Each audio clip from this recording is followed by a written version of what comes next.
BJP জয়ের মধ্য দিয়ে পশ্চিমবঙ্গের গণতন্ত্রের কবর হলো, এটা ঠিক নয়।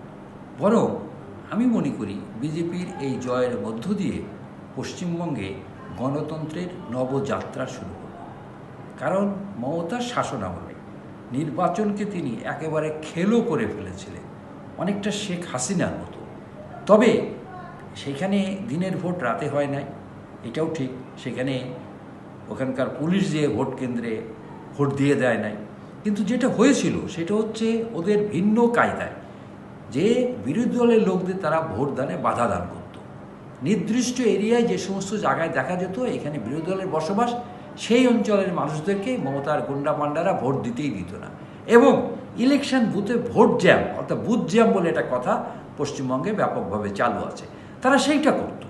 অর্থাৎ পশ্চিমবঙ্গে মমতার শাসনামলে সুষ্ঠু ভোট হতে পারে নাই এবং পশ্চিমবঙ্গের পুলিশকে মমতা একটা দাসে পরিণত করেছিল।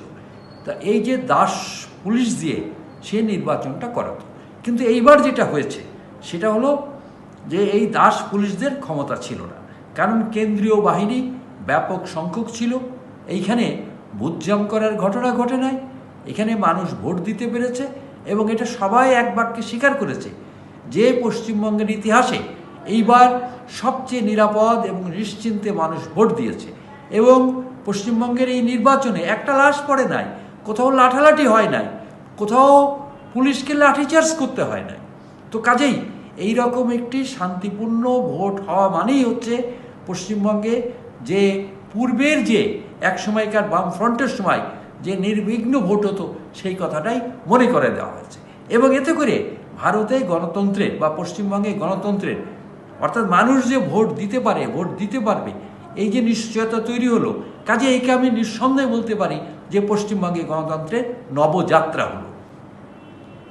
মমতার রাজনৈতিক কোথাও পশ্চিমবঙ্গে ব্যাপকভাবে উচ্চারিত হচ্ছে, কারণ চাঁদাবাজি, তোলাবাজির এবং দলবাজি এবং গুন্ডাবাজির নেত্রী মমতা বন্দ্যোপাধ্যায় যখন ক্ষমতায় ছিলেন তখন তার যে রমরম অবস্থা ছিল এবং তার আশেপাশে মধু লোভের আশায় যারা ঘুরঘুর করত তারা কিন্তু অনেকেই তাকে ছেড়ে চলে গেছে, চলে যাবে।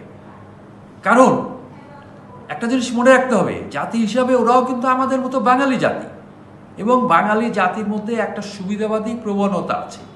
যখন যে সরকার হয় তার সাথে তারা সম্পর্কে যুক্ত হয় এবং নানান সুবিধা গ্রহণ করে।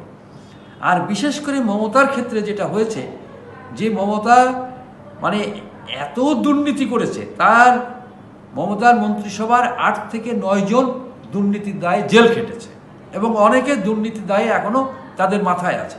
ইভেন মমতা নিজে দুর্নীতির ঊর্ধ্বে নন, তার যে ভাইপো তাকে দিয়ে সে শত নয়, হাজার হাজার কোটি টাকার মালিক করেছে এবং তার ভাইপোর স্ত্রী স্বর্ণ চোরাচালানের দায়ে এয়ারপোর্টে ধরা পড়ার পরও তার বিচার হয় নাই।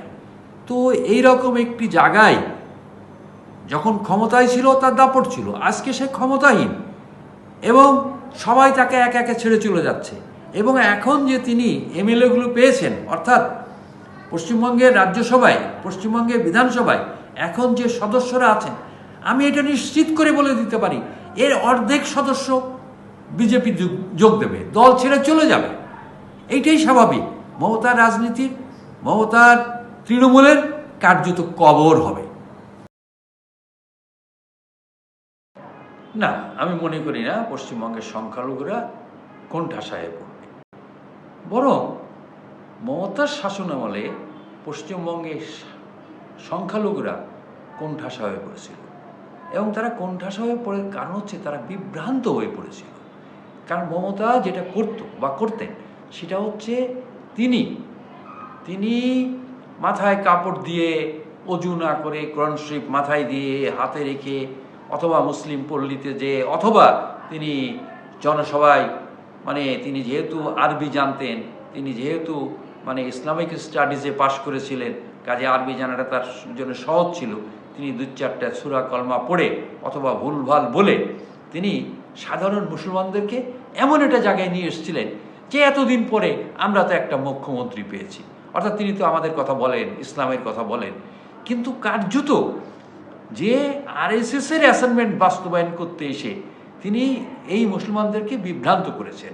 কারণ মনে রাখতে হবে যে পশ্চিমবঙ্গে কখনোই ধর্মের ভিত্তিতে নির্বাচন হতো না। পশ্চিমবঙ্গ ছিল একেবারে পুরোপুরি মানে রাজনৈতিক দলের মধ্যে সংঘাত হতো, ধর্মের ভিত্তিতে হতো না। কিন্তু মমতা এসে প্রথম ধর্মের ভিত্তিতে ভোটকে ভাগ করলেন, যে মুসলিম ভোট, হিন্দু ভোট, মতুয়া ভোট ইত্যাদি ইত্যাদি। তো কাজেই এইখানে সংখ্যালঘুদের মানে হারানোর কিছু নাই, সংখ্যালঘুদের কোণঠাসা হওয়ার কিছু নাই।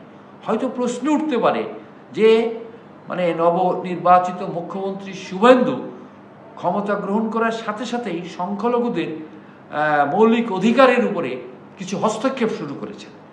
যেমন এই হস্তক্ষেপের মধ্যে আছে যে পশ্চিমবঙ্গে গরুর মাংস বিক্রির উপরে এক ধরনের নিষেধাজ্ঞা তিনি দিয়েছেন এবং গরু জবাইকেও এক ধরনের নিষেধাজ্ঞার মধ্যে নিয়ে এসছে। তো এতে করে সংখ্যালঘুরা নিঃসন্দেহে একটা বিব্রতকর অবস্থায় পড়েছে, একটা কোণঠাসা অবস্থায় পড়েছে।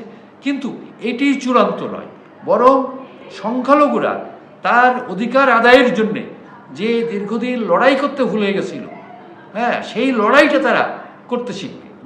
সেই মুসলমানদেরকে তার সংগ্রাম, তার ঐতিহ্য, লড়াইকে মমতা ভুলিয়ে দিয়েছিল। আজকে মুসলিমরা, সংখ্যালঘুরা, খ্রিস্টানরা লড়াইতে নামবে এবং এই লড়াইতে তারা নিঃসন্দেহে জিতবে। কারণ পশ্চিমবঙ্গে শুধুমাত্র 30% মুসলিমই আছে, সংখ্যালঘু মুসলিম মিলাই পশ্চিমবঙ্গে 40-45% হিন্দু বহির্ভূত লোক।